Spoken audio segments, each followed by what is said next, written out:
forthcoming report includes a few dozen recommendations for Secret Service and its parent agency, the Department of Homeland Security, as well as Congress. In less than 5 months, the task force has conducted 46 transcribed interviews with local, state, and federal officials, participated in over a dozen briefings with relevant agencies, reviewed approximately 20,000 pages of documents, visited the site of the July 13th assassination attempt in my hometown of Butler, and the site of the September 15th assassination attempt in West Palm Beach, Florida. It also went to FBI laboratories in Quantico, Virginia, to examine the physical evidence from the July 13th attempt. This work has positioned the task force to make bipartisan determinations about exactly how the failures occurred and where the responsibility lies. At the task force hearing on September 1st, it noted 3 key areas of failure by Secret Service that occurred on July 13th. This included planning errors that led to confusion among local law enforcement partners, an inexplicable failure to close public access to the site where the shooter, Thomas Crooks, chose to position himself. And third, a communications and command structure that did not facilitate rapid communication. Further investigation has revealed new information shedding light on each of these failures. First, planning areas by Secret Service not only created confusion among local law enforcement partners, but also among the Secret Service agents working at the rally. In interviews with the task force, multiple agents offered uncertain and at times conflicting takes on what the duties of Secret Service personnel working in key roles for planning and execution the day the rally took place. Second, our investigation found that AGR Complex, the grounds and buildings adjacent to the rally site where the would-be assassin Thomas Crooks fired from, were not secured due to the Secret Service failure to understand and confirm key information.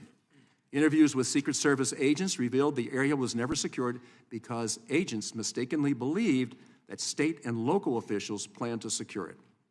Secret Service never verified this charge before or during the rally. Third, communications, and I think this is really the most important. Communications and intelligence failures occurred in numerous ways, ranging from a flawed setup, agents failing to speak up about problems they observed, training issues, inadequate resources, and not having the ability to communicate with one another in the moment of the crisis. After much investigation, we found no any evidence or testimony suggesting that any Secret Service in proximity to President Trump at the rally, who might have been in a position to get him off the stage, knew that there was a suspicious or armed person on a rooftop until after shots were fired. In the course of our investigation, some interviews with Secret Service personnel included expressions of regret, while others took defiant stances blaming colleagues for their failures. Several Secret Service agents interviewed by the task force have either already left the agency or have been placed on a status called situational telework, where they are not allowed to contribute to the core duty of protection. Those agents have been left in flux, waiting to see if these fundamental leadership failures will ultimately lead to the end of their careers. It's not in our nation's or anyone's interest for the Secret Service to delay accountability decisions any longer. I strongly encourage Director Rowe to review the task force final report and act to hold those individuals responsible for the failure accountable in a way that enables the Secret Service to move forward. We are no longer under the illusion that there is still work to do in fixing these problems with the Secret Service. Every 4 years, those campaigning for our nation's highest office reach out across America to connect with the public and ask for their support. This is a fundamental principle of our democracy. On top of being responsible for protecting our nation's highest-ranking officials, their families and foreign dignitaries during a campaign season, the Secret Service must protect the candidates running for office. This greatly increases their optional tempo and pushes the resources to a limit. Today, we will discuss the lessons learned from this past campaign cycle and underscore what needs to happen moving forward. I want to thank Acting Director Rowe for being here today, and now I yield to Ranking Member Crow for his opening comments. Good morning. I would like to thank the chairman and the members of this task force, and perhaps most importantly, the bipartisan staff for their incredible hard work over the last 5 months. I would also like to thank Acting Director Rowe for joining us here today for this important hearing. Political violence has no place in this country, and that is why the bipartisan work of this task force has been so critical. On July 24th, just days after the attempt on Donald Trump's life, the House of Representatives unanimously passed a resolution establishing this task force. Our mandate has been to investigate the facts and circumstances leading up to the assassination attempts in Butler, Pennsylvania, and West Palm Beach, Florida, to understand how these attacks happened and how to prevent a similar incident from ever happening again. But we also had another mandate, another unofficial mandate, and that was to come together as Democrats and Republicans and to show the nation that we can undertake the work of conducting an investigation, of uncovering the truth, and submitting a bipartisan report telling that story. And that is what we have done. In less than 5 months, the task force has done an outstanding amount of work to accomplish its mission. We received numerous briefings with federal agencies, including the Secret Service, the FBI, and ATF, visited the site of the first assassination attempt in Butler, Pennsylvania, and the site of the second attempt in West Palm Beach, Florida, held 46 transcribed interviews with federal, state, and local law enforcement officials, reviewed more than 18,000 pages of documents in response to requests for information to federal, state, and local law enforcement agencies, published an initial interim report laying out the task force's initial findings to ensure the American people remained updated on our work, held a public hearing with local and state law enforcement officials and former Secret Service agent who provided additional understanding of what went wrong in Butler. We visited the FBI laboratory in Quantico, Virginia to review evidence from July 13th, and today we are holding our final hearing with Secret Service Acting Director Rowe, which will be immediately followed by a business meeting to approve our final report. Although we received more cooperation from some federal agencies than others, we have been able to firmly establish the facts leading up to and on the days of both assassination attempts, and to make recommendations that will help prevent a tragedy like the one in Butler from happening again. We have also critically worked in an overwhelmingly bipartisan manner to ensure that the American people have the answers they deserve. I am proud of this process and the work that we have done. Again, I would like to thank the members of this task force for their diligence, cooperation, and dedication to stopping political violence in the United States in its tracks. I look forward to a productive conversation today with Acting Director Rowe about what the Secret Service and Congress can continue to do to protect our nation's most senior leaders. Thank you, Mr. Chairman. I yield back. Thank you, Mr. Crow. I do. I want to just take a moment before we ask the director to swear in. I think when we look at what we were able to do,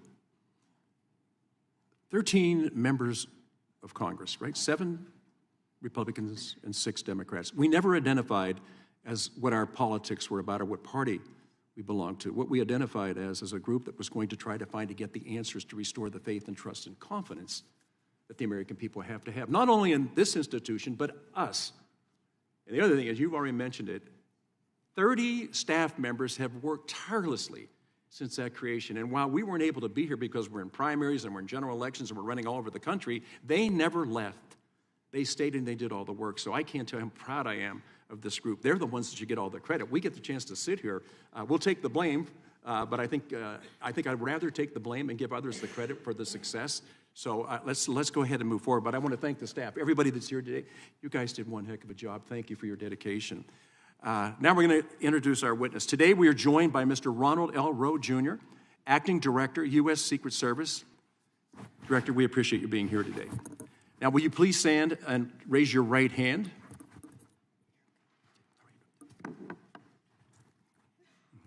Do you solemnly swear or affirm that the testimony that you are about to give is the truth, the whole truth, and nothing but the truth, so help you God?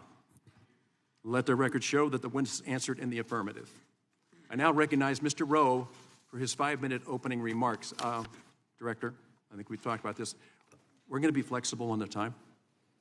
Thank you, Mr. Chairman. Good morning, Chairman Kelly, Ranking Member Crowe, and distinguished members of the task force. I appreciate the efforts of this task force, and I thank you for the opportunity to appear before you today. July 13th was a failure of the Secret Service to adequately secure the Butler Farm Show site and protect President-elect Trump. That abject failure underscored critical gaps in Secret Service operations, and I recognize that we did not meet the expectations of the American public Congress, and our protectees. And they rightly have that idea based on how we performed. President-elect Trump was wounded. A cowardly and despicable act killed one person and critically injured two others. And I join you and all Americans in condemning the horrific assault on President-elect Trump, Corey Comparator, James Copenhaver, and David Dutch. And I extend my deepest sympathies to the Comparator family. Since becoming acting director, I've worked tirelessly to address what I believe are shared goals with the task force, to understand what went wrong on the day of the attempted assassination, to ensure accountability, to prevent such a failure from ever happening again. The recently completed Mission Assurance Inquiry thoroughly investigated the specific actions and inactions that led to the assassination attempt. 4 areas of deficiencies were identified: communications, protective advance processes, command and control processes, and coordination with external entities. The Mission Assurance Inquiry identified failures by multiple employees that warrant disciplinary action. The quality of the advance work and preparation for the Butler Farm Show visit absolutely did not meet the expected standards of this agency. Let me be clear. There will be accountability, and that accountability is occurring. It is an extensive review that requires time to ensure due process. And the pace of this process, quite frankly, it does frustrate me. But it is essential that we recognize the gravity of our failure. I personally carry the weight of knowing that we almost lost a protectee, and our failure cost a father and husband his life. I have reflected extensively on the agency's substandard performance during the advance for the Butler rally. I have implemented numerous systemic and strategic changes to prevent these failures from ever happening again. It has been my singular focus to bring much-needed reform to the Secret Service, to be an agent of change, to challenge previous assumptions, and while doing so, also ensuring that the brave men and women of the Secret Service have the resources, leadership, and assets that they need to be successful in carrying out our protective mission.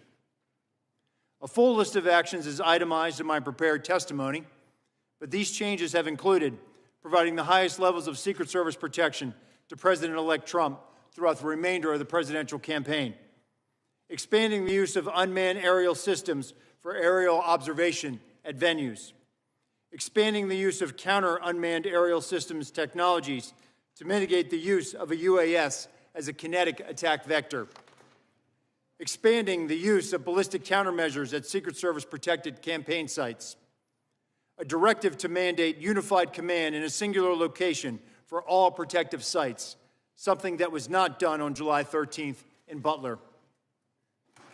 We are operating in a heightened threat environment with expanding protection requirements, and this requires a shift in the Secret Service's levels of protection, readiness, and sustainability. The paradigm shift focuses on elevating protection, prioritizing training, strengthening our workforce, and increasing accountability. The elevation of protective operations ties directly to how the work performed by special agents in the field directly relates to our protective mission. The field officers serve a critical role in everything we do operationally, to include protection, protective intelligence investigations, and enforcement operations, among many other important responsibilities. Recognizing how operationally integrated that field officers are, I'm directing an organizational change to shift the Office of Investigations to the Office of Field Operations. This is not simply a semantic change.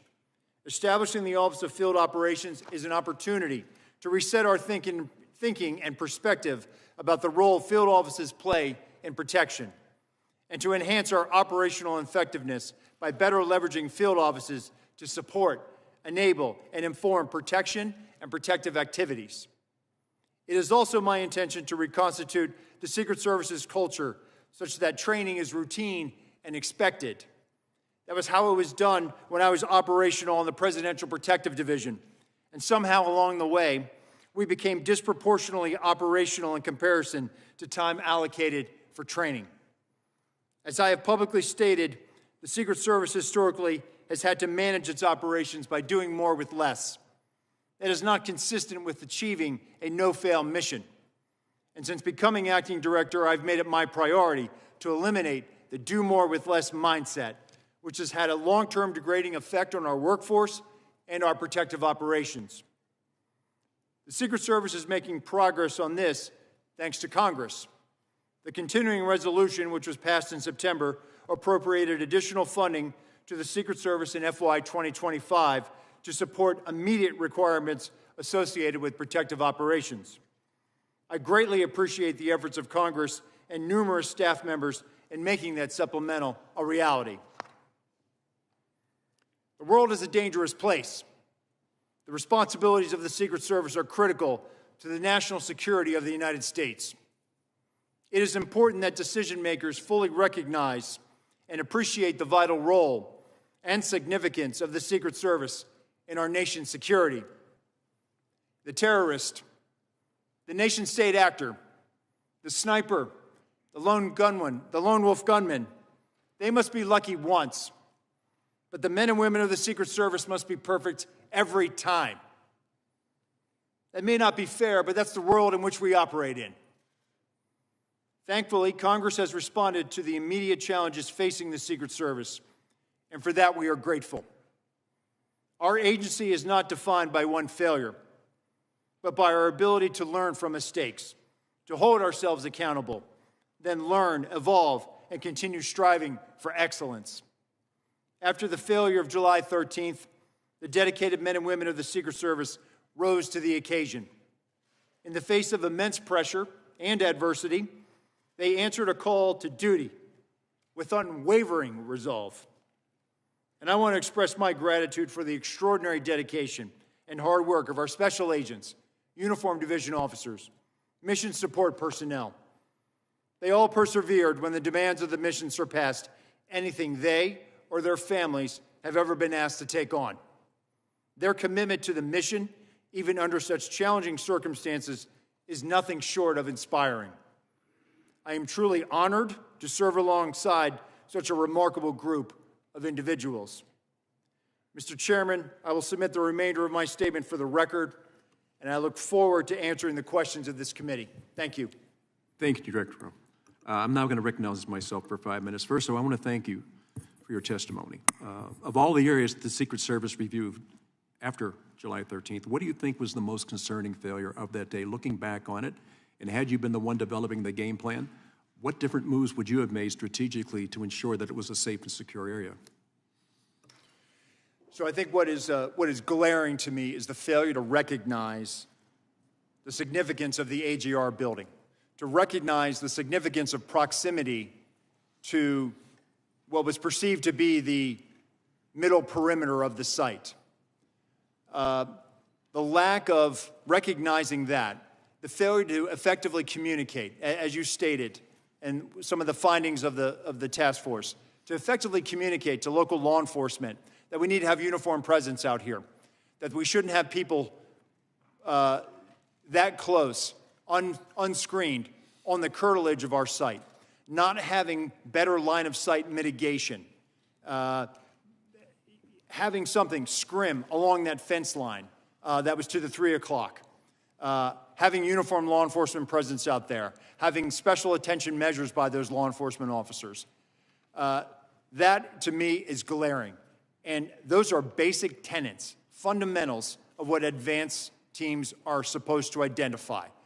They are supposed to identify hazards, risks, and then mitigate those risks effectively, either by using law enforcement and coordinating assets or taking matters and making sure that it is mitigated and that risk is taken out of play. We did not do that on the 13th. Post-July 13th, there was a renewed focus on that, making sure that supervisors were engaged, that we provided assets, that we had enabling UAS, platforms in the air. That was the difference on October 5th that you saw with your own eyes, sir? You know, first of all, I want to thank you for your testimony. You know, of all the people that have weighed in on this, myself, my wife, 3 of my grandchildren, and 1 of my sons were there. I was on the grounds both on July 13th and October 5th. I want to reiterate what I said earlier. The difference is the difference between day and night. And my concern was, from the day the site was selected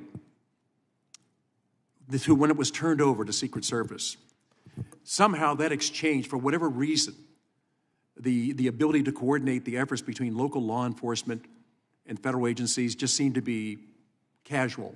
I don't think local law enforcement knew enough about what was expected of them.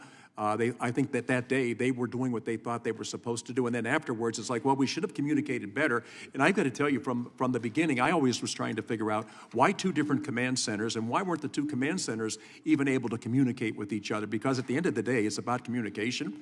And as I've already said, we shouldn't have waited till 11 minutes after 6 that day to determine that we couldn't communicate. So going forward, you've already made some changes, and I think when you look at October the 5th, and this, to me, when I walked on the grounds that day, I felt like I was in the safest place in the world. The awareness of that, when you look back at it, and you were not in charge at that time on July 13th, but afterwards, the attention to detail that you put into effect on October the 5th, if you can share with us what we should do going forward, is there a protocol? Is there an ability to communicate? Is there an ability then to draw not only the federal agencies in, but also local agencies, because you can't cover the whole thing by yourselves. You just don't have enough personnel. You don't have enough assets. Going forward, I know you've already initiated plans like that. Just share a few of those with us, please. Sure. So we've actually now we have done some organizational changes as well. I've created an aviation unit, right? So that's making sure that we're putting out those drones up in the sky to give us visibility. If we don't have a drone, or if for whatever reason a state or local wants to fly a drone, we're going to allow them to fly that drone as well. The whole point is to get, and this is what we did not have on July 13th, and it's one common operating picture. On October the 5th, we knew exactly where every law enforcement officer was because they were using a Blue Force tracker. We have that same platform. So having that domain awareness now moving forward at our protected sites, that is a change that we are operationalizing. We did this as part of our paradigm shift. We have to look at the threat and what that threat is. And our security model is based on that threat. And we have to prepare every day that there is somebody out there who's there to do harm. And that means that we have to communicate that to our state and local officers, and they are just as much of a partner at the table when we are developing that plan. Okay, thank you. Listen, we could go on for a long time back and forth of what was there. I just will reiterate it. There is only one person on this panel in this room, unless other people came down from Butler, that was there that day. I was there that day. It was really messed up. I couldn't understand at all what was going on because it was unlike any other rally that I'd ever attended. I do know that you have so many protectees that are out there. The size and scope of your responsibility is beyond what the average American would understand. And I think by having these hearings, people are going to understand what is the purpose of the investment, why do we do it, and who all is it we're trying to protect. At this time, I'm going to turn over to Mr. Crowe. It's been wonderful working with him, and his military background exceeds anything I ever knew. So, Representative Crowe, please. Thank you, Chairman. Acting Director, I wanted to actually pick up on that last line of questioning about the lack of a common operational picture and your reference to a Blue Force tracker. I mean, Blue Force trackers is something that I used a lot when I was a ranger in the military, because what we know is that when you're operating in a complex environment and you have multiple levels of agencies, you have local, state, federal, DOD assets, folks who don't always necessarily train and work together, but they're thrown together for a task force or a specific mission.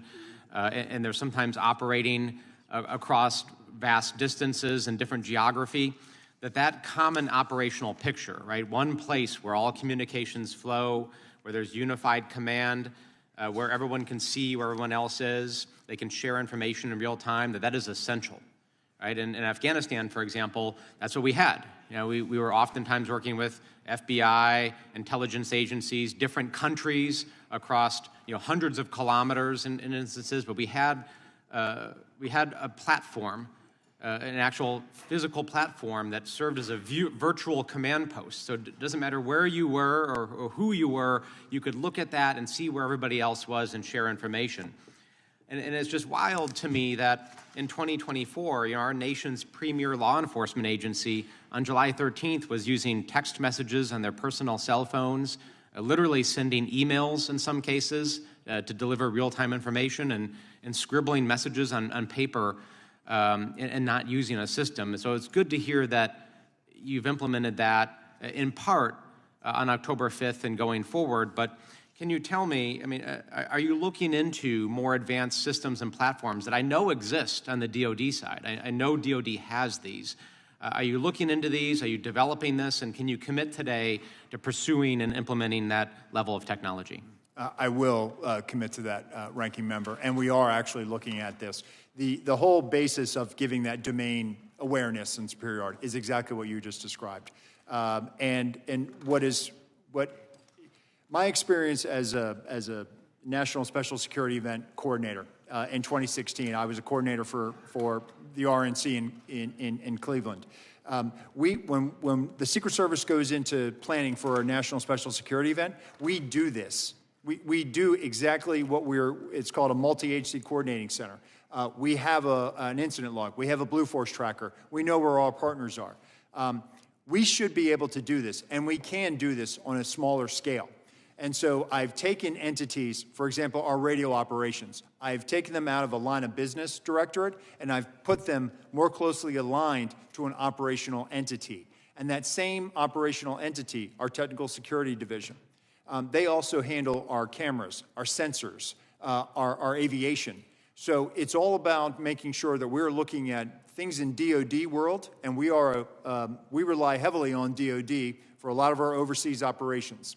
And so they are already down the road with a lot of stuff, and we are leveraging those partnerships and leveraging some of the other commercially available off-the-shelf stuff that's available right now, that is FedRAMP, that we can bring it inside our system.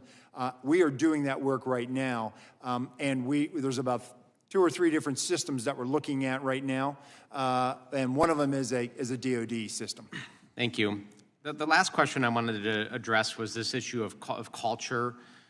And I'm struck by the fact that there were numerous things that occurred on July 13th, and I'll just list some examples. One was the counter-UAS operator did not have formal training on that system, and when it didn't operate, they just simply went without it being raised to anyone else's awareness. And the agent responsible for emplacing the counter sniper team placed the team that had responsibility for the sector that included the AGR rooftop, which is where the gunman fired from, placed it in a location where there was a tree blocking substantial portions of that rooftop, yet nobody said anything.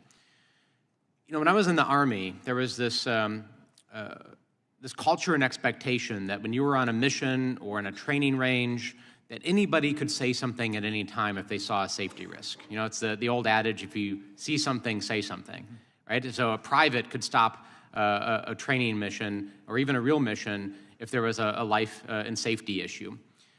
Commercial pilots have the same thing, that if you're in the cockpit, anybody can say, hey, there's a problem to the captain or stop something from happening. I'm struck by the lack of that culture on July 13th, that if you're a counter sniper and you've been placed in a position that actually doesn't allow you to see entire sectors of the position that you're responsible for, why aren't people saying something? And it happened on numerous occasions. So can you speak to that culture and how you change that culture so that folks speak up and everybody's empowered to make necessary changes on the spot if they need to? Sure.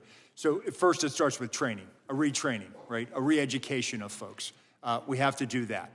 Secondly, we also have to make sure that we are more regularly doing hot washes, after actions on this. So one of the organizational changes, I've directed the Office of Protective Operations to initiate and stand up almost an auditing capability, to regularly send out folks to evaluate how we're doing, and also share findings with our Office of Training. what we don't want to do is we want people to understand, hey, we want to get better. We're not here to take punitive action against people just to gig you for something. No, we want to make the mission better. We want to do that. We do this, again, in our National Special Security Event construct. It's in policy that coordinator has to do an after-action report. We do some of these things informally, but we have to do this regularly. We have to do after-action reports, and we have to retrain our folks to say, it's okay to see something and say, hey, wait a minute, why don't we have that hallway covered? I will tell you that my time as a full-time agent on the president's detail, that was the culture. I don't know where we lost that, but you were always empowered. If there was 31 poststanders on that site, there were 31 different site agents, and you had a shared collective responsibility, exactly what you're talking about, for the integrity of that site. We have to get back to that, and I think training, which touches everything from the cradle of your career all the way to the end of your career, training is where we need to make that investment. Thank you. I couldn't agree more and appreciate that answer. I yield back. Thank you. Now recognize Representative Joyce from Ohio for 5 minutes of questions. Thank you, Chairman Kelly. And first, I'd be remiss if I didn't thank you for your Ranking Member Crowe for the fair and honest way in which you've handled this matter, and to the distinguished colleagues I have here on this committee for the use of their background. Since my background seems to be in appropriations, and I happen to have chaired the Homeland Security Appropriations Subcommittee in 24, I'm pretty familiar with your budget. Yes, sir. And so I think I want to go down that lane with you. In the September CR, Congress approved $231 million in supplemental funding for the agency led up to the 24 election in November. Director Rowe, Acting Director Rowe, could you describe specifically how that funding was used? How did you prioritize where to allocate it, and how those decisions will impact the longer-term resource needs of the agency? Sure. So there were immediate needs that we used a portion of that money for. So we are submitting regular reports back to the Appropriations Committee. So they are closely tracking this, and we see this as an opportunity to prove that we can fiscally spend this money in a very responsible way. Those immediate needs were, following July 13th, we made a request to the Department of Defense for increased air mobility support. That's a reimbursable agreement that we have with them. We increased our reimbursable agreements with other partner agencies to fill some personnel gaps that we had. Tactical operators from other agencies from across the department, other support when it came to counter-UAS, support for screening with the TSA. So as we brought up the president-elect and the vice president, we brought them up to the highest levels of Secret Service protection, same level as the president. And so we needed that money for additional reimbursable agreements, requests for assistance that we have with other agencies. We've also started moving money out to acquire more materials that we needed. As we started to put more assets out on the road, classified assets, ballistic assets, now the wear and tear on that is going to increase. So now we have to make sure that we can acquire more and put more money down on contracts so that as we are going to now go through the service life of these materials, we have to be able to replenish them and replenish them quickly. So some of these are long lead items. So that money has been very, very helpful to us in making sure that we can address our immediate needs. Great. In your written testimony for this hearing, you referenced that one of the practices after taking over the agency has been realigning agency technology programs with the appropriate operational entities across the Secret Service with the goal of effectively leveraging internal research and the development of emerging technologies. Director Rowe, could you provide additional detail on what has been included in that process, and has the DHS been helpful to your agency in pursuing technological modernization efforts? Have you worked with the Science and Technology Directorate or any of the DHS components to evaluate available technologies already being used by the department or any recent developments in these emerging technologies? Yes, we have, Congressman. So S&T has been very helpful to us with our technical security. We actually use some of their money to do some sandbox testing of things that we're looking at. Many, many years ago, we had an Office of Protective Research. And that office did a lot of R&D, did a lot of evaluation of things. There was a reorganization more than a decade ago, and that research element within the Secret Service kind of went away. It was ad hoc. We often relied on other partners, DoD, for example, to do a lot of research, DARPA and other entities. One of the things that I wanted to do was to create our own in-house ability to do applied research so that we are working with other agencies formally, like S&T, like DARPA, like others in the military that are operationalizing a lot of technologies. And so one of the things that we've done, and one of the things I'm trying to do is put the secret back in the Secret Service, but there's been media coverage of this, so I'll talk about it. Right now at Mar-a-Lago, we've started using a sensor array, an autonomous robot that's out there walking the seawall right now. It has a sensor package. We will use it at sites. We've started using it. And those are the types of technologies that have been out there, that have been in DoD world for years. We need to start leveraging those resources. And so the use of the autonomous canines down there right now is just one example of that. I'm glad to hear that. I was disheartened to hear with some of the things that were brought up before about the failure of communication. I thought after 9/11 we cured that and we'd have uniform platforms and all law enforcement, especially at activities such as the ones that Secret Service are involved in, are in communication all the time. So I'm glad to know that you're at least using these funds to try to progress the integrity of your communication systems network-wide. Thank you. Yield back. Thank you, Mr. Joyce. Also I recognize right now Representative Correa from California for 5 minutes. Thank you, Mr. Chairman. I want to thank you and our ranking member, Crow, for having these important hearings today. And Director Rowe, I want to thank you for the good job you've done in the very limited time that you've had being where you're at. I want to talk a little bit, sir, about culture, morale, and turnover. When you think about the Secret Service, you're talking about the elite, the best of the best. We've all watched those movies on TV.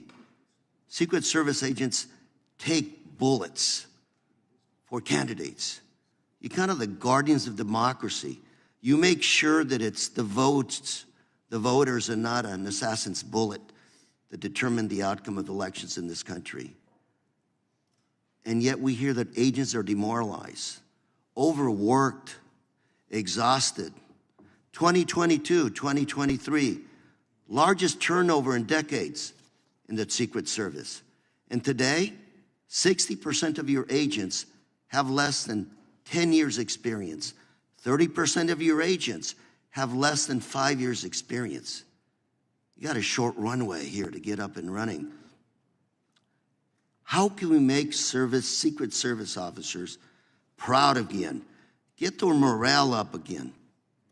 All of us have heard about those crazy parties in Colombia and other places that are really not deserving of a Secret Service reputation. How do we turn that ship around, sir? Yes, sir. So we actually have really turned the tide on our hiring. I will tell you, our applications are up.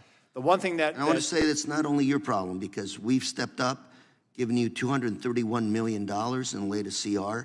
So what else can we do? How can we fix this? Yeah. So we closed out FY24 on the plus side, first time for a net gain, over 200 agents, around 200 agents or so. We've increased our net, and we've been able to hang on to our veteran agents. Part of that is by giving them a retention incentive, which we just rolled out now. We're able to... When you say hold on to them, is that because people are, you got retirements coming up, or is it people just want to leave the agency?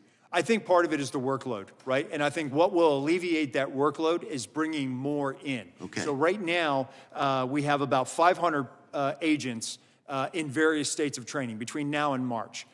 We are going to onboard another 400 by June, and we're going to onboard 200 uniform division officers by June. We are on pace right now to hire 650 special agents and 350 uniform division officers. So being able to retain the workforce that we have and bring on more, we're going to make steady gains. Because when I look at what we have ahead of us in 28, another presidential campaign, an incumbent who's not going to be out there, who's not seeking office, but is probably going to be out there campaigning. It's going to be a tough year in 28. I need to ramp up. The spirit, the core. Are these new agents proud to be in the Secret Service? Do they know it's an honor to serve? They do. When I speak with them prior to when they graduate, we have a very candid conversation, and then I explain to them. Others. So we're essentially bringing in more folks, reducing their workload, make sure they get plenty of sleep, and they're on the job.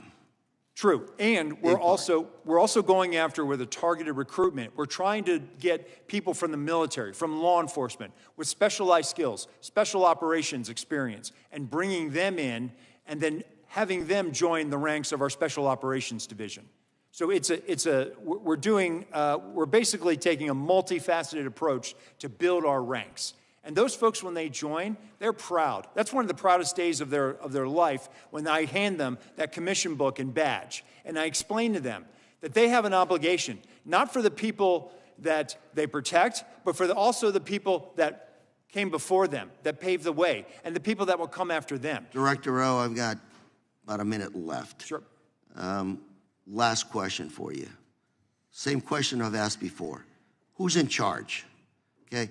If you're in a place, a site where you're going to have a rally, campaign rally, and the Secret Service believes this is not a safe place, I don't get a good feeling about holding this rally here, and the campaign says, no, we're going to have the rally here. Who's in charge? Who wins that argument? Listen, ultimately, it is the Secret Service responsible for creating that safe environment. That's not my question. If that environment is not completely safe, do you have veto power over the decision to hold that rally at that place? We do, and we do have those conversations with staff. So you can tell them, you're not going to have the rally here, you got to move somewhere else. We do that, yes. Just want to make clear. So you can do that, you have that power. We do, and it is a conversation. They have the same objective. They want to keep their protection. Because that's not what I've heard before, but I will take your word for it now, and we'll discuss it further later on. Thank you, sir. Chairman, I'm out of time. Thank you very much. Thank you, sir. Now to recognize the gentleman from Louisiana, former sheriff, maybe still sheriff, the only member of law enforcement that sits on this panel. Mr. Higgins, you're recognized for 5 minutes. Thank you, Mr. Chairman. I was a captain in the sheriff's office, but I appreciate the promotion. Mr. Director, I appreciate your responsiveness to my personal outreaches to you in the months that we've looked into this. You have been accessible, and you helped me with some ballistics investigations that I was working on. You helped me personally, and over the course of the last several months, I've come to have a high degree of confidence that you are very focused on making the necessary adjustments to culture and policy and technology capabilities within the Secret Service in order to mitigate against threat at a heightened level as we move deeper into the 21st century. I think you have stepped into a difficult chair at a time of incredible challenge, and you've done so with quite courageously. And I say again, you've been very accessible. That's important to members of Congress, because when we feel like we're closed out from the executives that we are efforting to work with and to provide appropriate oversight, we don't appreciate that. So you're to be commended, I believe, good sir, for the character that you've shown in stepping into your chair at a difficult time and in the way you have interacted with Congress. So you stated that we are, quote, living in a state of heightened threat. I agree, and I would ask you to compare that to how we balance that with freedom as it relates to the Secret Service's particular mission of protecting protectees or VIPs. We do not expect nor want to live in a prison state. Some of my colleagues mentioned it's not completely safe. Let me say there's no such thing as completely safe. You have to mitigate against threat. And you mentioned 2 levels of failure. I'm going to ask you to address one of them, which I concur with. You mentioned the AGR building proximity and communications failures. So I'm going to shift to communications failures on J13 and ask you to address what you have done to respond to the failure to deliver local radios as provided by Butler County ESU, set aside for the Secret Service that were never retrieved. You had isolated assets on rooftops that had no direct radio communication other than the delay through their command post and their cell phones, but it would have been very easy for them to have a local radio up on a roof. That didn't happen. That cost seconds and impacted the results of the entire day. So what have you done to address that? So we've implemented a PACE, primary, alternate, contingency, and emergency, and also making sure that, for example, the snipers, our counter snipers and local snipers are actually co-located. So that's to cut down on that, to make sure that they are standing next to each other so that there is clarity of communication between them. And then also, if exchanging radios and making sure that we have their radio and can hear what they say in clear communications. Yes, sir. So sharing radios was part of your pre-mission plan for Butler on J13. So the failure to execute the pre-mission plan is impacted us here. You actually had the planning in place, but it wasn't executed on that day. We would see that. A reasonable man would see that as a failure of on-site leadership to follow through with the agreed-to plan. How are you addressing that within the culture and the policies of the Secret Service to make certain that something like that does not happen again? And I'll yield the remainder of my time for your answer. Sure. So the Office of Protective Operations and our Office of Field Operations now, that is something that they ensure that we have that either shared incident command posts, and then where we have partners with Special Operations Division entities that are supporting us, that there is somebody with us, and we either have their radio or they are with us, and we are testing those communications in advance to make sure that they are rock solid. Thank you for your clarification on that very important topic of radio communications. Good, sir. I appreciate you being here. I yield, Mr. Chairman. Thank you. We now recognize Representative Dean from Pennsylvania for 5 minutes of questions. Mr. Chair, if I may, can I introduce some articles into the record at this time? Certainly.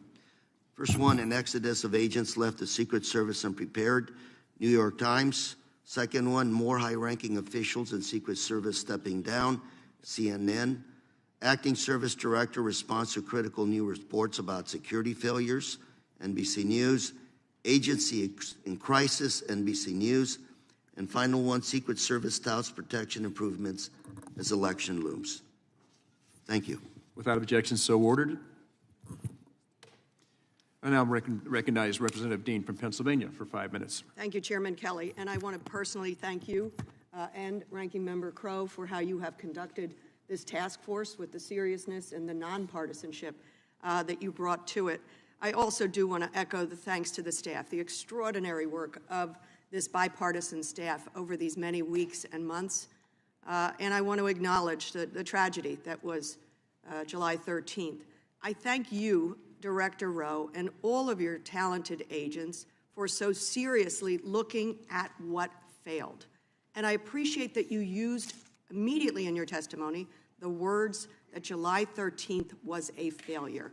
It absolutely was. And I'm thankful to you for not trying to fog it over with some euphemism, some opacity that would not tell the American public what they need to know, what Congress needs to know in order to support the Secret Service to do your mission of no fail. So I thank you for that.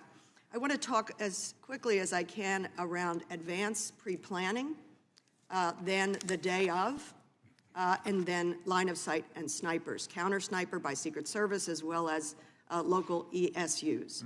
So, for example, at the last hearing, I had the chance to talk with Butler Township Police Department Patrolman Drew Blasco.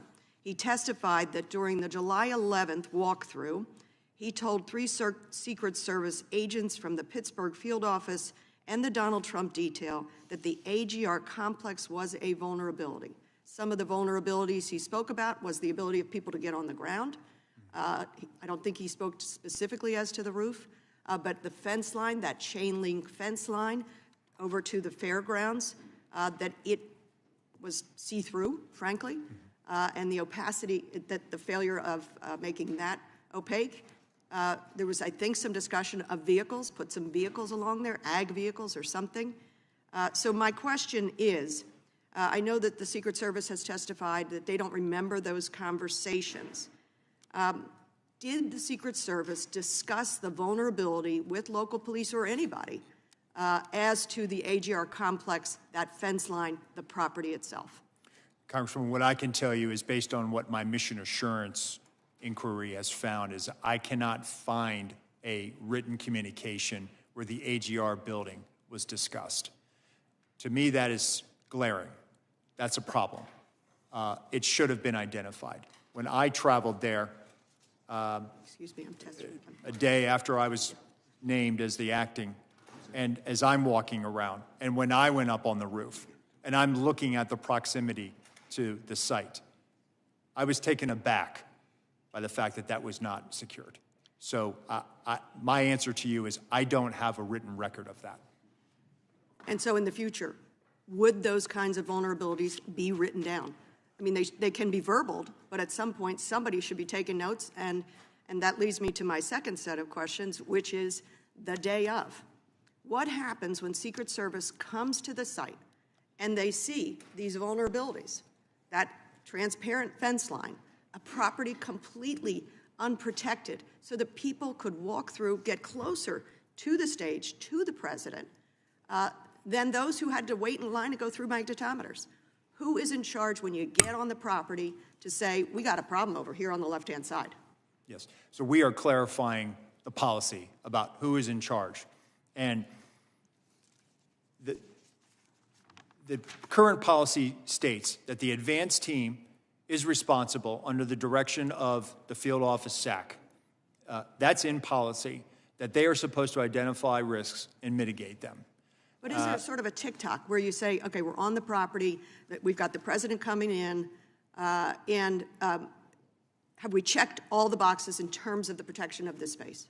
As a good site agent, you should be there when the site is being built, things are being placed, and then if things are not where they should be or where you thought they should be, it should be escalated up to the detail second supervisor who arrives ahead of the protectee, or there is a mechanism. It was not exercised in this situation. Okay, and then I know my time's running out. 2 quick things. The failure to coordinate with Butler and Beaver ESUs, the emergency services units. One was up on a rooftop across the way, the other inside the AGR building. That's a baffling miscommunication to me, a failure of direction for them. And I want to end with this, which is where I began. When Ranking Member Crowe and Chairman Kelly separately called me about serving on this task force, I was struck by the final thing that the chairman said to me in terms of our mission here. It is, of course, to identify the failures, to identify what Congress can do to strengthen the resources you need. But it is ultimately to make sure we can restore faith in institutions as essential as the Secret Service. So that is our ultimate mission here. And of course, to protect lives. The fact that we lost Mr. Comparator, 2 others grievously injured, others traumatized, unable to with joy, go participate in our political system without fear of violence against candidates, protectees, or themselves. We have to restore faith in institutions like yours. And with that, I yield back. Thank you, Ms. Dean. I'm now going to recognize the Chairman of Homeland Security, Representative Green, for 5 minutes. Thank you, Chairman Kelly, and I want to commend you and the ranking member Crowe, and the task force staff for the hard work that they put into investigating this critical security failure that led to the assassination attempt that wounded President Trump and 2 rally attendees in Butler and tragically took the life of Corey Compatori. The Secret Service has a zero-fail mission. July 13th was the closest that a would-be assassin has come to killing a current or former president since 1981. President-elect Trump escaped death by millimeters. As this task force has discovered in the course of its thorough investigation, critical errors in the planning and the operations for the July 13th rally allowed a lone gunman to open fire at President Trump and rally attendees. These security failures reveal the need for significant reform at both the tactical and agency-wide level to correct these vulnerabilities and enhance the Secret Service's ability to carry out its protective mission. I do want to thank the acting director. Right after the first attempt at Butler, I think that next Monday, the Committee on Homeland Security was standing on the site. And at that point, the then director had never even been to the site. I'm not sure she ever got to the site before resigning. But within a day of what happened in Florida, you were there. So I appreciate the delta in leadership there.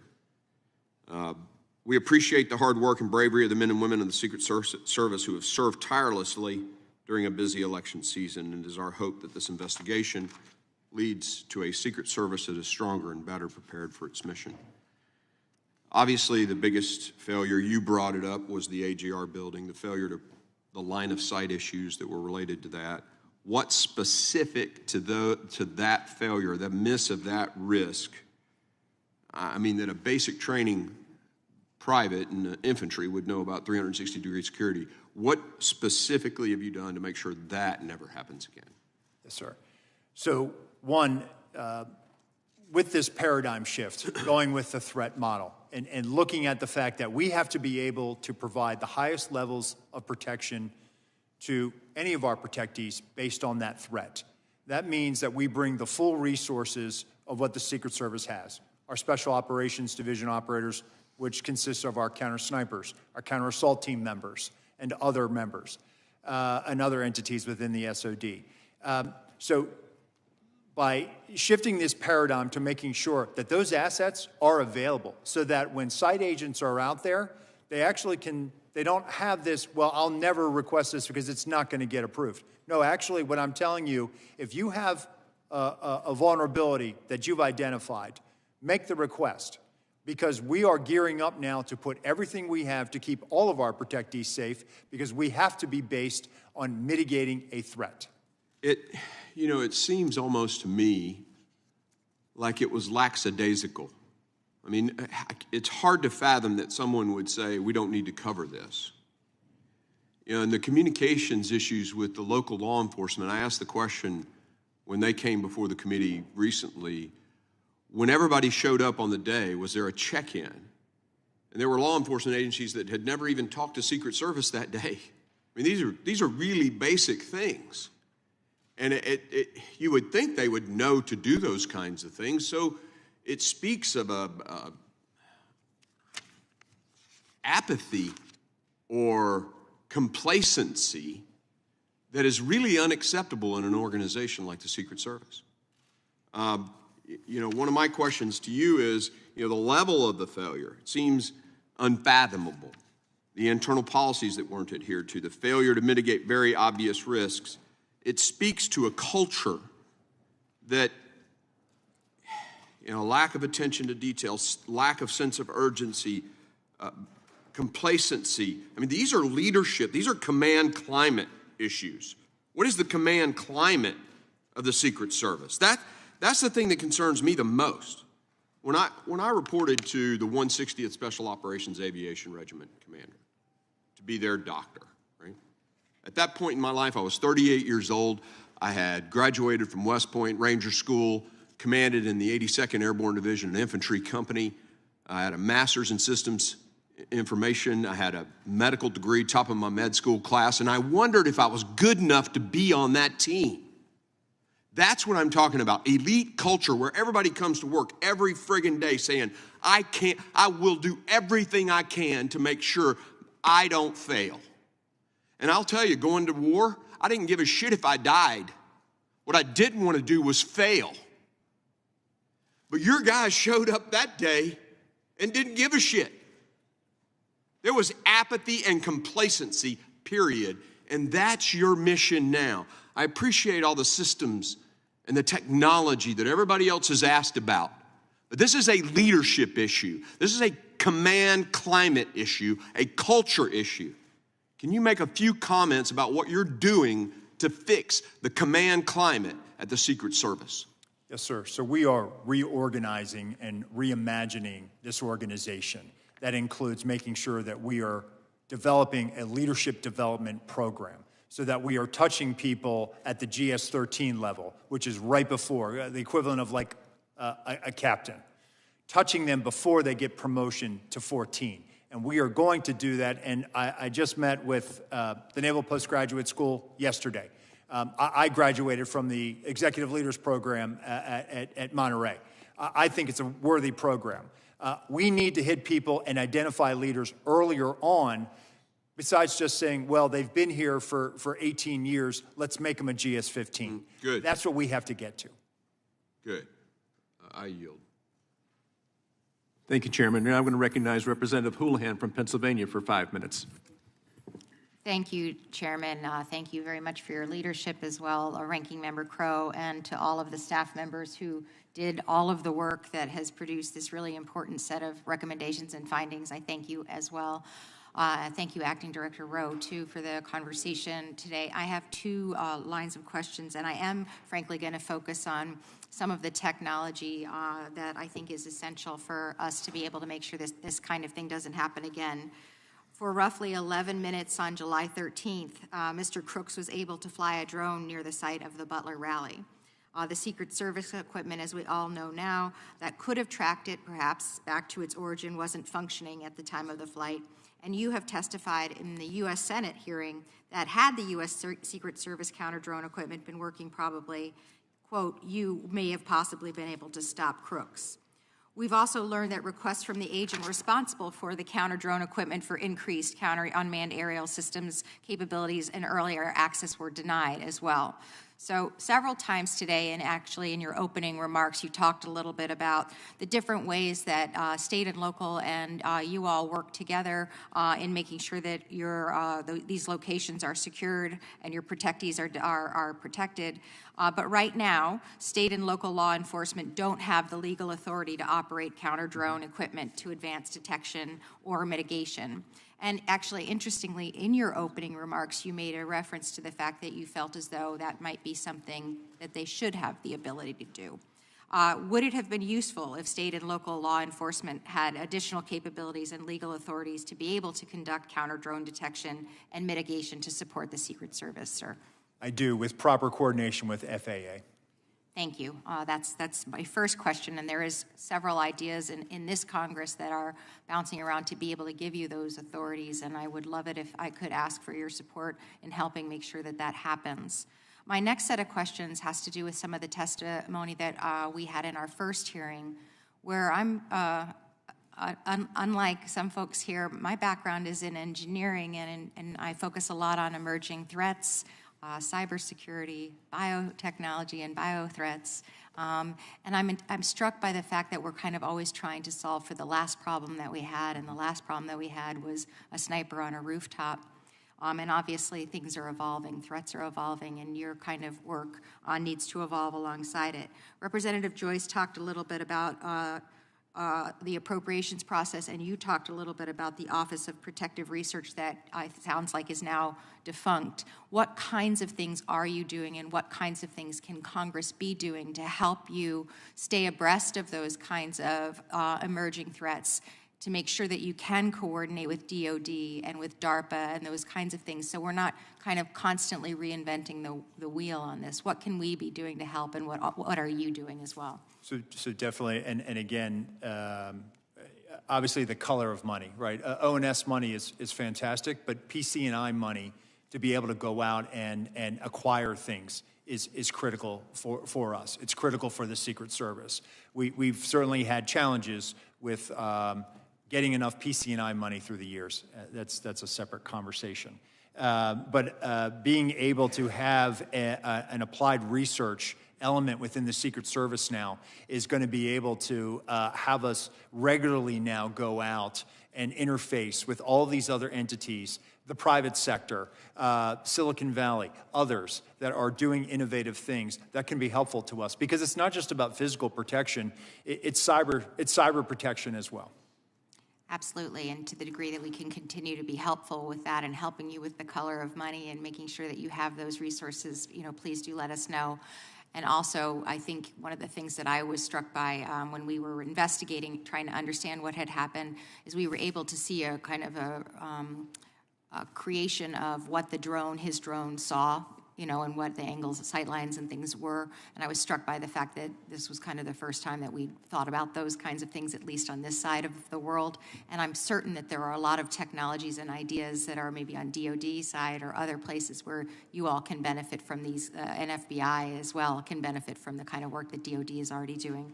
With the last couple seconds that I have, training for the guy who didn't know how to fix the drone. What are we doing to make sure that that doesn't happen again? So we've actually established an aerospace and aviation section. So now they are the folks that go out and are primarily responsible for all of the counter-UAS and all of the enabling UAS. And so now that we have a direct hiring authority, we have this ability now, thanks to OPM, they were very cooperative, we can go out and hire drone operators. You can fly them remotely from Washington if you need to. My goal is to get more drone operators and people with this expertise downrange in the field so that they can go out and do this and are there on the ground. And that's going to help us fly drones and identify line-of-sight vulnerabilities, get that eye-in-the-sky perspective as we're doing our advance. Thank you. I yield back. I appreciate your time. Thank you, Ms. Wilson. Now recognize Representative Lee from Florida for 5 minutes. Thank you, Mr. Chairman, and thank you, Director Rowe, for being here with us today. As is evident by today's hearing and will also be evident in the forthcoming report, this committee has successfully been able to develop a detailed overview of the facts and circumstances surrounding the days of these two assassination attempts, and will be able to provide some specific suggestions and transparency about those events going forward. The Secret Service has been cooperative with this committee, and we appreciate your efforts to ensure that we had information that was necessary to make this process meaningful. And we've received a lot of information from you that help inform what is needed with respect to resources, technology, and training. But I would like to discuss with you another aspect of protective work that I believe is also critical to the success of our mission here today. You testified earlier that part of successful protective work also includes being aware of and considering the actual threat environment. So would it be correct to say that when you all are engaged in protective work, one of the things that you do is go to the actual site, assess the physical location, and make an assessment of the specific geography and needs associated with securing any specific event site? Yes. Is it also correct to say that part of preparing for these types of events is to analyze the actual threat information that you have, whether it is a specific active threat going on, a greater threat landscape, that you also consider the types of threats and the threat environment that is active at the time of an event you're trying to secure? Yes. So would you agree that you're fighting a big diversity of threats? You mentioned earlier things such as a lone wolf actor, a nation-state actor, that there are an incredible diversity of threat actors that you are trying to fight against. Yes. And so for us as Congress, with our mission here, which is to understand what has happened and what you need, how we can equip the United States Secret Service to effectively perform their mission, would you also agree that it would be useful or constructive for us to have access to that type of information as we go forward and attempt to finalize our assessment of the going forward future needs of the United States Secret Service? Yes. And here, I would like to say this. I noted earlier that the Secret Service has been responsive with us and has provided us with a great deal of information and insight about your operations, what you did in preparation for these 2 days, and what went wrong. But it is important to note information that this committee does not have from the Department of Justice, including components of the Department of Justice, the FBI, and ATF, and what we do not have from those agencies, to include digital analysis of electronic devices belonging to crooks, the same for electronic devices belonging to Routh, interview summaries for the family members of crooks who were interviewed by the FBI after this event, any sort of overall financial analysis of these 2 individuals and who they were and what they were doing. So while we have an extensive and thorough analysis of the logistics, the specific things that happened on that day, who was standing where, who wasn't on a radio, how we could improve the implementation of the security measures that were in place that day, in a very real sense, we do not have some of the critical intelligence information that might have helped us even better understand the needs of your agency going forward. Our mission on this task force is to understand what went wrong on the day of the attempted assassination, ensure accountability, and prevent such a failure from ever happening again. And I would assert that preventing such a failure from ever happening again necessitates that this Congress has access to all of the relevant information related to these days, related to the actual threat landscape that affects not only President Trump, but other protectees that are under your care. So I beseech and suggest to the Department of Justice going forward that this is information that can and should and must be provided to Congress if we are to understand how to equip and support our federal law enforcement agencies. And with that, Mr. Chairman, I yield back. Thank you. Thank you. You're spot on, Ms. Lee. Now I want to recognize Representative Ivey from Maryland for 5 minutes. Mr. Ivey.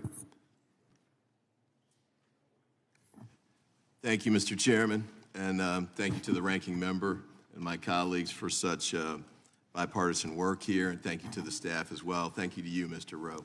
I appreciate what you've been doing and how you've been cooperating with us and the work that you've done at the Secret Service as well. I did want to follow up on Representative Houlihan's questions about drones. I do appreciate the fact that you've addressed many of the issues with respect to the failures that occurred on that day.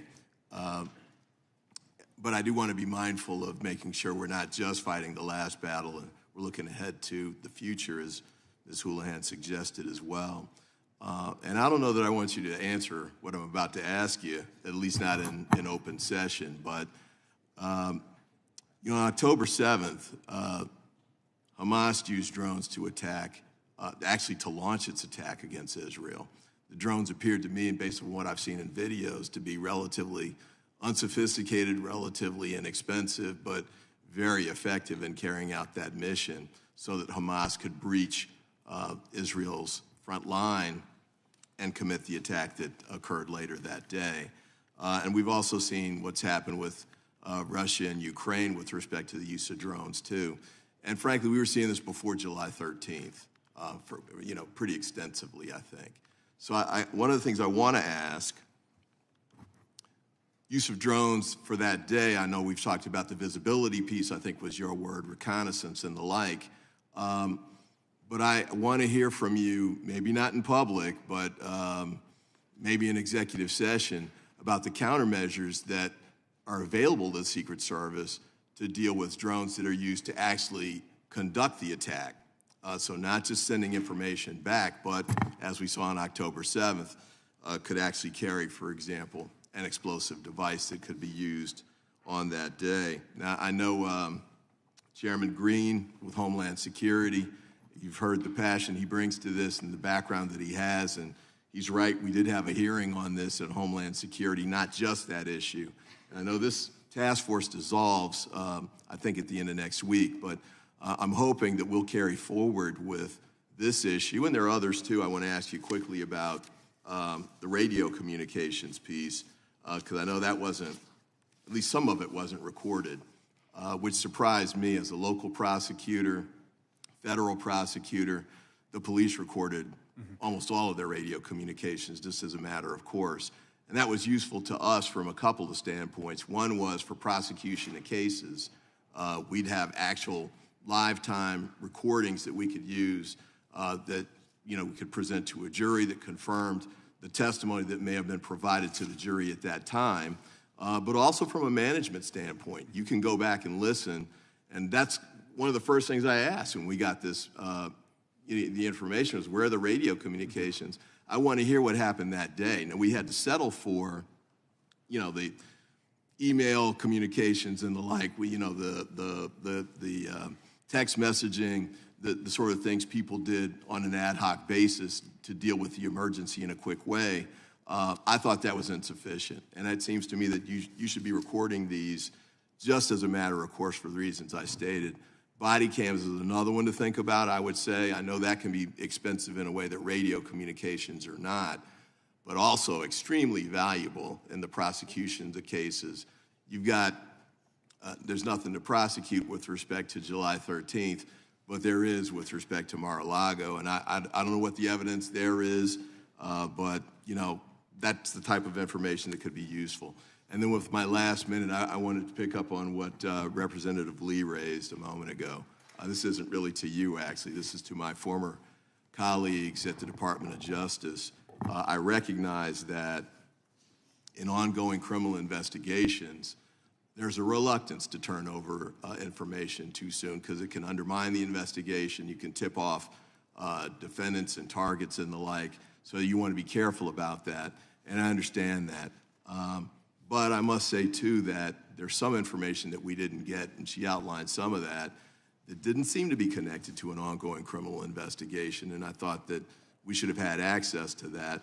And I'll note this as well. I've done some previous investigations, the Whitewater hearings, for example, when I was a staffer many years ago, where we were able to communicate with the independent counsel on an ongoing basis, and we did that in the wake of the Iran-Contra disaster where they immunized Ali North, compelled him to testify.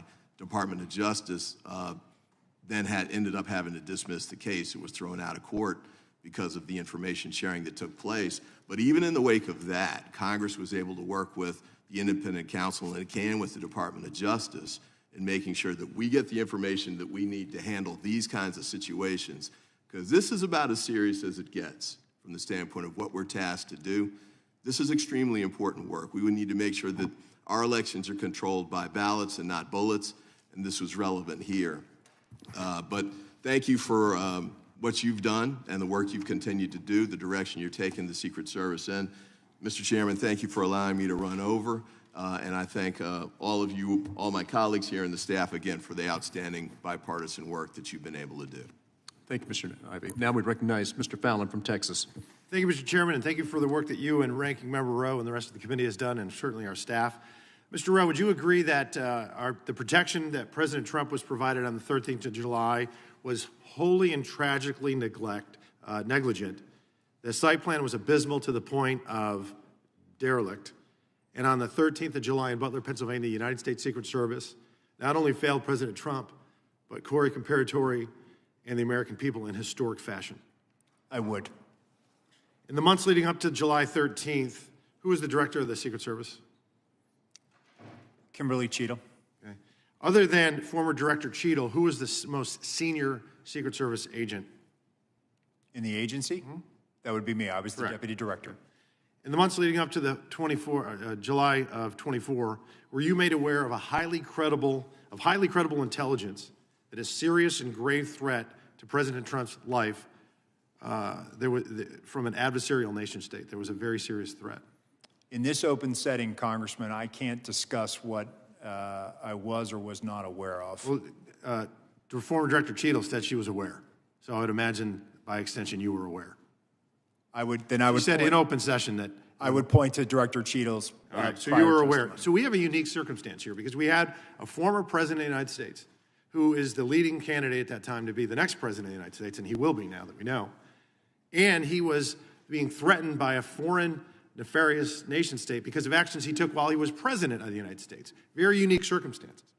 So being that you were aware of these unique circumstances, did President Trump, was he provided a security detail akin to what a sitting president would receive?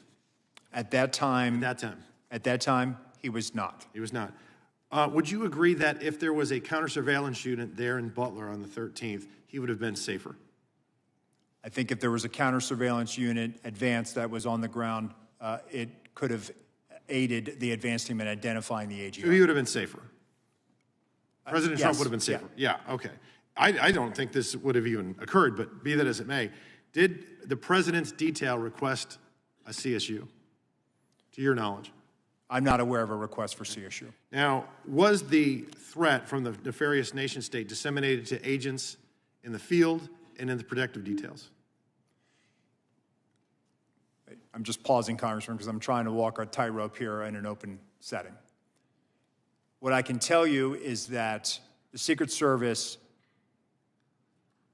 provided assets on that day for a particular What I can tell you, sir, is that the folks that are whistleblowing and informing some members of Congress say that they were not aware of this threat.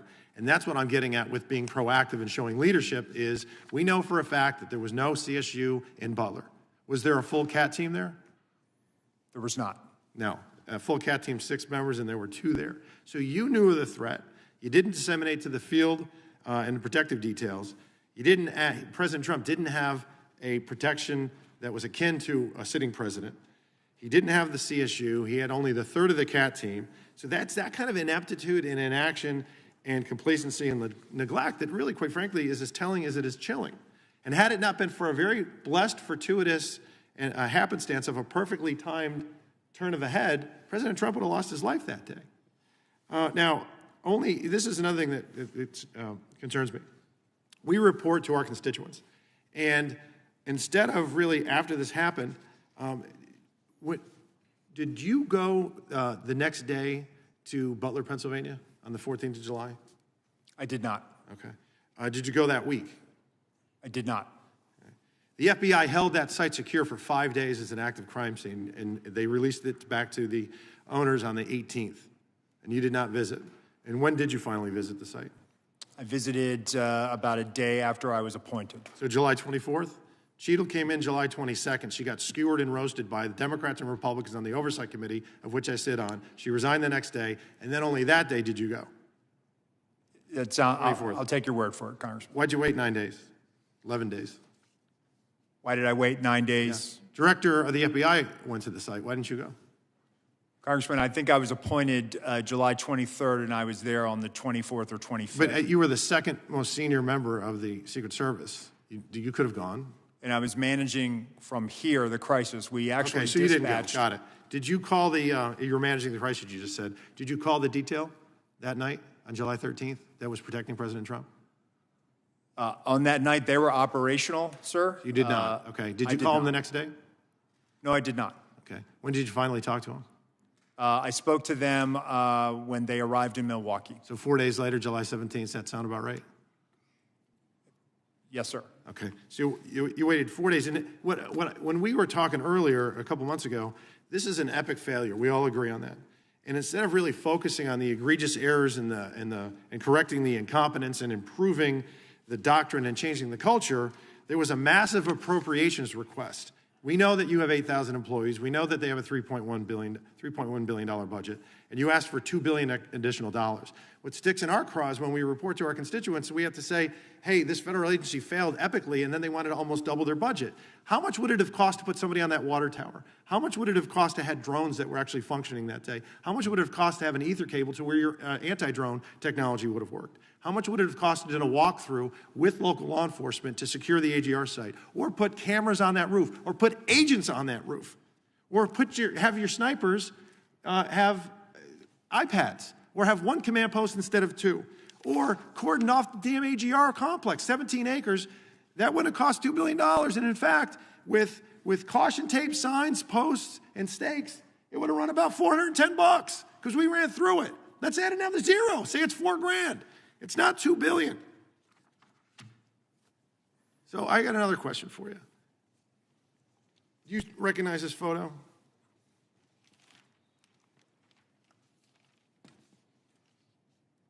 Yes, sir, I do. Okay. Was that the remembrance of September 11th? It was. Was it in New York? It was at Ground Zero. Okay. Who's usually at an event like this closest to the President of the United States, security-wise? The SAC of the detail. Special agent in charge of the detail. Were you the special agent in charge of the detail that day? Actually, let me address this. Could you please, staff, leave that? Oh, no, leave that one up with the circle around me. Thank you. So actually, Congressman, what you're not seeing is the SAC of the detail out of the picture's view. And that is the day where we remember the more than 3,000 people that have died on 9/11. I actually responded to Ground Zero. I was there going through the ashes of the World Trade Center. Mm-hmm. I was there at Fresh Kills. I'm not asking you that. I'm asking you, Congressman. Were you the special agent in charge? To show respect for a Secret Service member that died on 9/11. Oh, that you're trying to be. Do not invoke 9/11 for political purposes. Oh, I'm not. I'm invoking this. You are, sir. Gentlemen, and you are out of line. I would like to ask him a question. Please. You are out of line, Congressman. Don't try to bully me.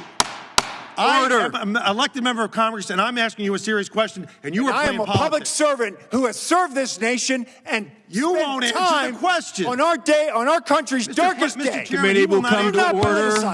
Committee will come to order. I'm asking you serious questions for the American people, and they're very simple. They're not trick questions.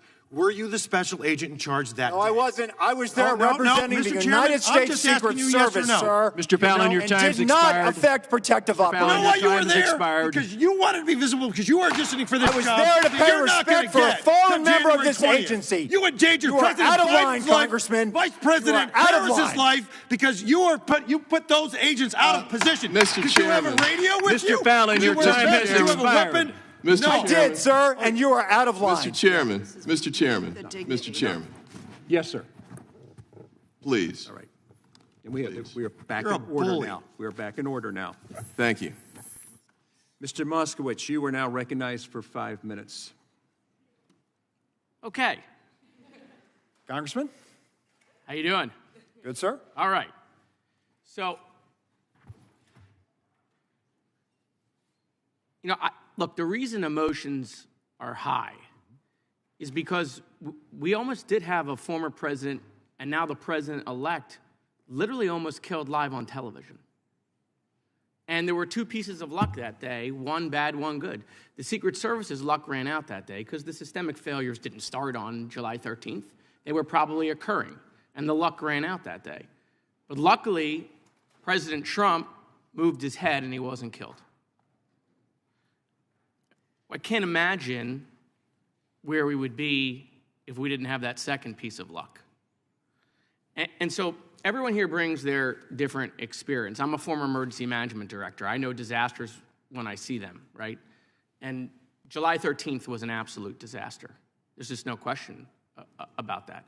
And I've done after-action reviews, and, you go through the things, in your response to a hurricane and what failed, and then you're like a general fighting the last war. We're going to fix the things that failed that day. But really, you got to do more of a holistic approach, not just look at the things that failed that day, the things that aren't working in general, bigger picture, and not just fix just those specific things. I also am familiar about what it's like to come into an agency and clean up someone else's mess, which is what you're doing. And quite frankly.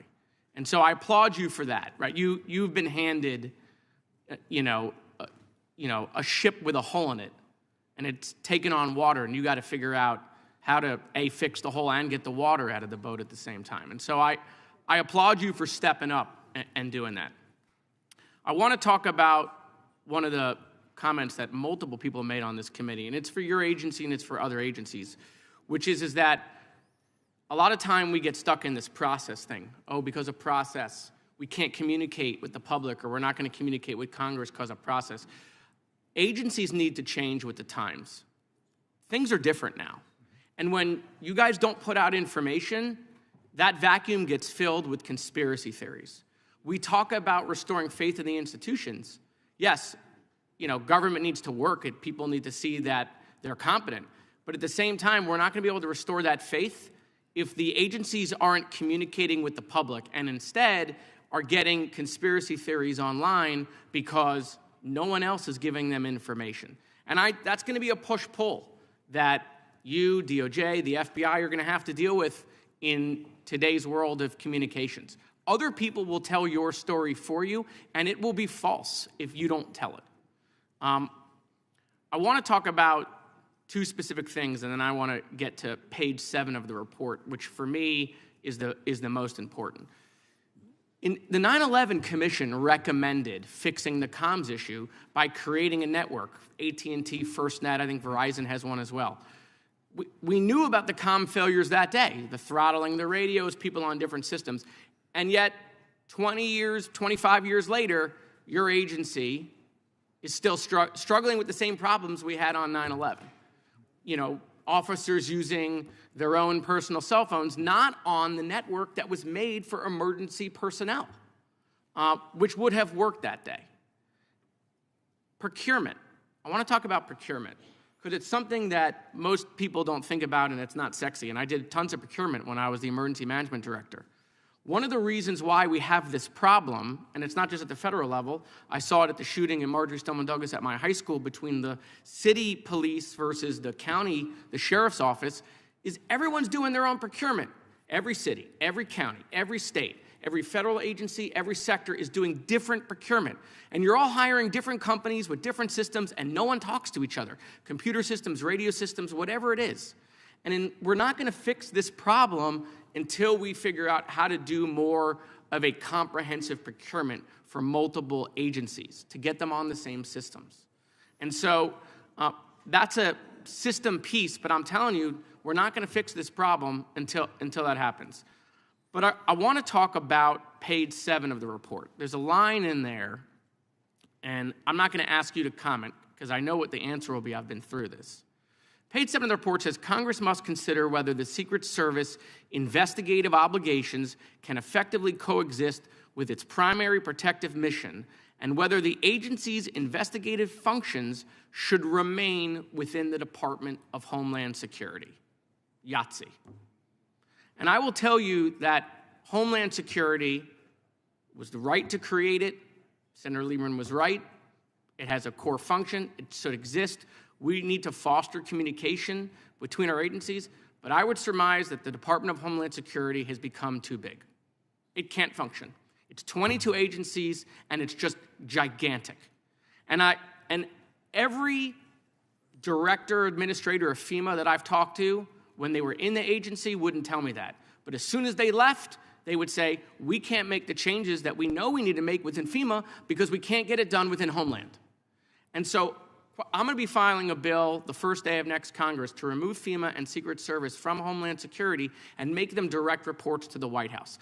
I think the changes you want to make, I think you'll be able to make them quicker if you're not within Homeland. And so if we really want to talk about having our agencies respond faster, having our agencies fix these problems that didn't just exist on July 3rd, probably existed a year ago, 2 years ago, 3 years ago, 5 years ago, we have to be serious about breaking up Homeland Security.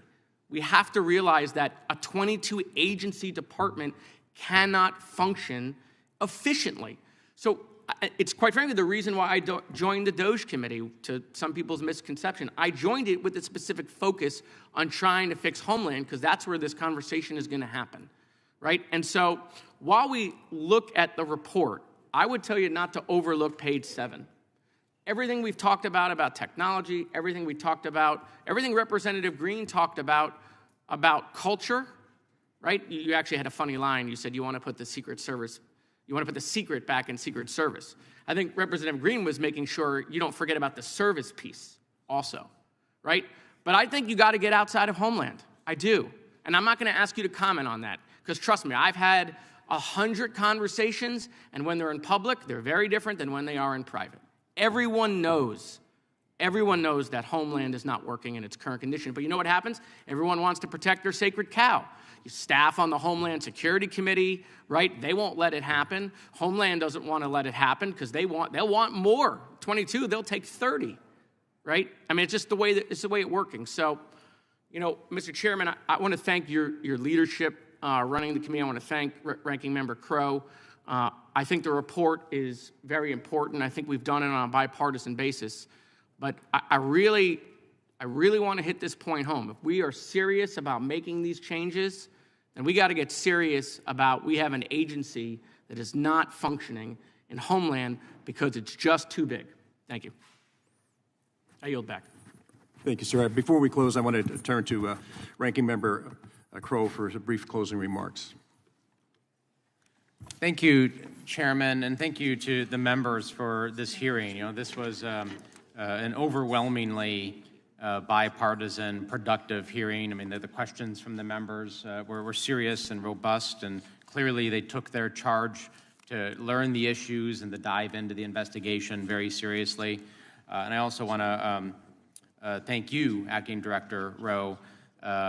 You know, I've been in Congress now almost 6 years, and I've been in plenty of situations where there are directors and department heads and acting directors and department heads who are in crisis situations, right, or contingency situations where there's a crisis within their agency or something that has gone wrong. I mean, this is an oversight hearing, so more often than not, there's something that has gone wrong.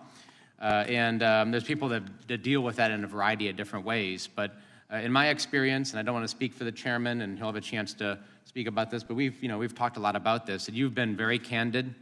You've been very open. You have accepted responsibility for the things that we feel like the service has had to accept responsibility for. You obviously were not the director on July 13th. The deputy director of agencies has different responsibilities. Usually personnel management is what deputy directors do. Then you stepped into the role and have, I think, done a very good job of remediating, mitigating, and providing a path and vision forward. So I thank you for that and your continued service. And I also want to make really clear, you know, when we're talking about the Secret Service, like any of these organizations, they are broad, diverse organizations of thousands of people. And there's no doubt that there were security failures on July 13th and things didn't go right. But I also want to be very careful not to paint everybody with a broad brush. There are people that did not do their jobs, and there needs to be accountability for that. But there's also no doubt in my mind that there were many people who did do their jobs, that showed up with the right mentality, the seriousness, the commitment, who would have jumped up and took that bullet. In fact, after the shooting, did go on the stage and do what they needed to do and were willing to risk their lives. And I want to thank them. I think it's really important that we draw that distinction here, because I know a lot of those officers and agents are listening here today. And for those folks that show up every day with that commitment to excellence, who are willing to put their lives on the line, that we see them too, right? And we appreciate their service in what they do, because we don't want to put your agency in a position where this is a negative detractor from morale. It makes it harder for you to right the ship. So that distinction is very important in that regard. I also hope America saw that we did come together in a bipartisan way and fulfill our mandate of looking at these two attempted assassination attempts. We took it seriously. You couldn't watch this hearing today and actually see who was a Democrat and Republican. If you took our name placards down here, Americans wouldn't be able to tell, who was. This was issue-focused. This was focused on our mandate, and I think that's really telling, and I would encourage folks to watch this if they haven't watched the entirety of the hearing and look at how we conducted our business here. The other thing I want to do is just thank the staff. This was a heavy lift. 5 months, the number of transcribed interviews, document requests, was really substantial. At a time, as the chairman said, many of us were out on the campaign trail and accessible and spread throughout the country. Honestly, it's the staff that did the heavy lifting here, both the Republican and the Democratic staff. They have taken time away from their families.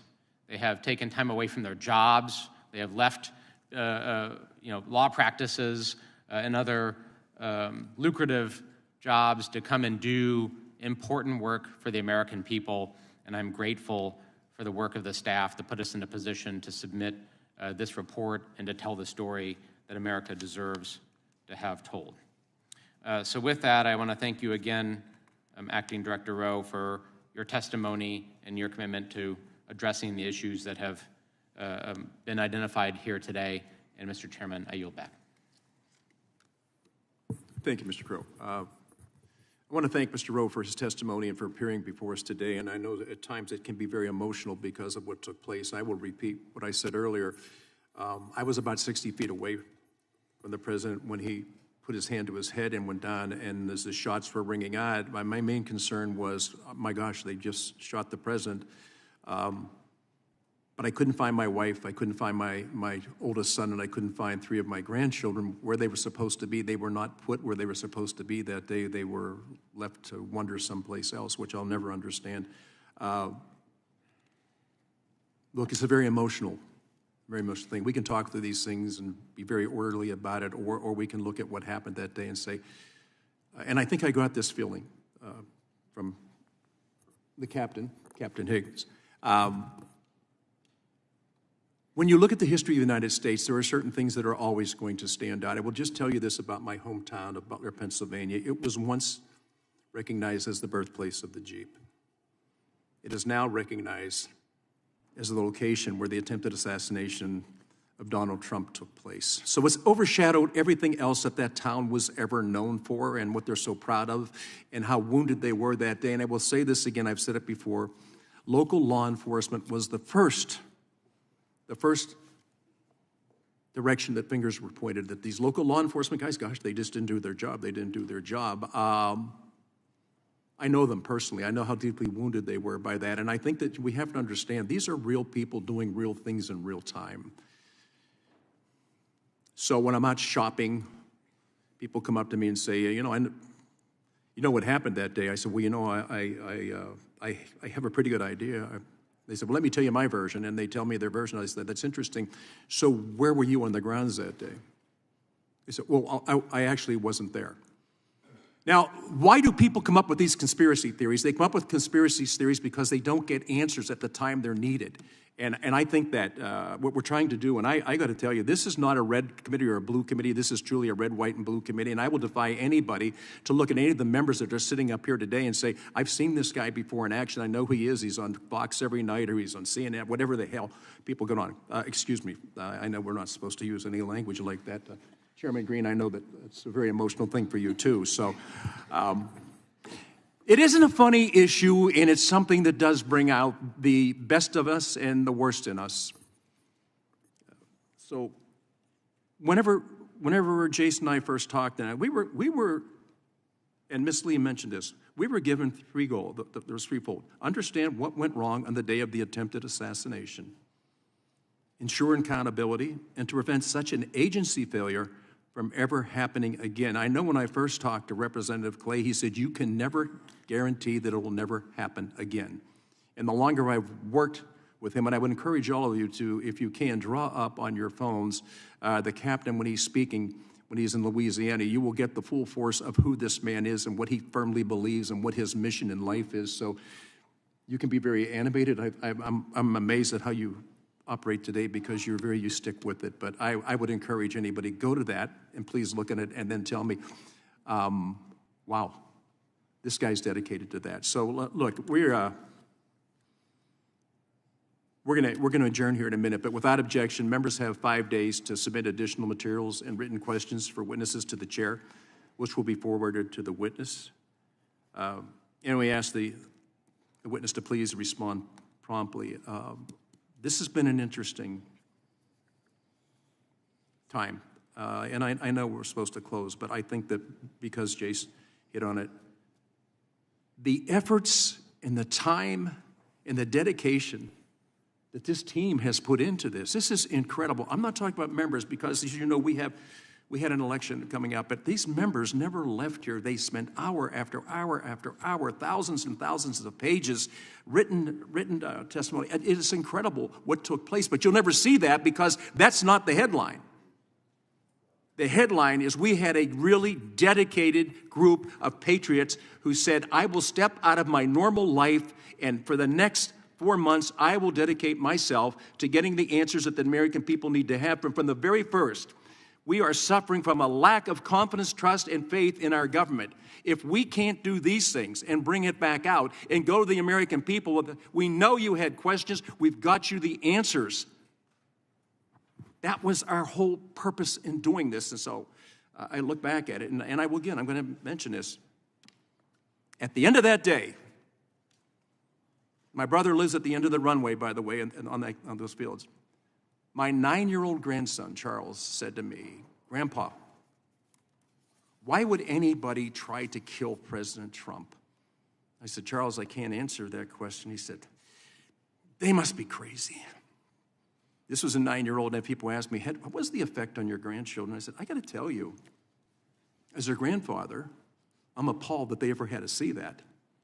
As a member of Congress, it strengthened my resolve that, you know what, we can go beyond this. We can be better than anybody imagined we could be, and we can accept the fact that we failed that day and understand that everybody on this panel had one goal and one goal only, and that was to restore the faith and trust and confidence that the American people need to have in our agency. So I want to note that the task force will hold its business meeting following the conclusion of this hearing, and we will adjourn the hearing and reset the room for the business meeting. We're going to take 15 minutes, so I think it's drifted a little bit beyond. I said 11:50.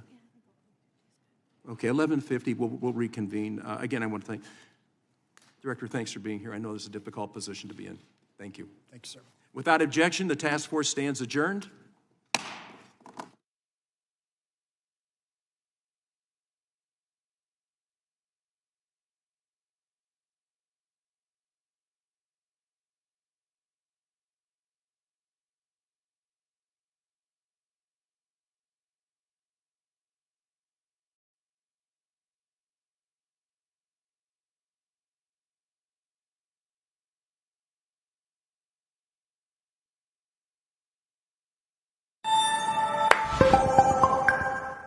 Hi everyone, I welcome you all to the live session on Data Analytics full course by IntelliPad. This session is conducted by multiple experts who will be teaching you all about data analytics from basic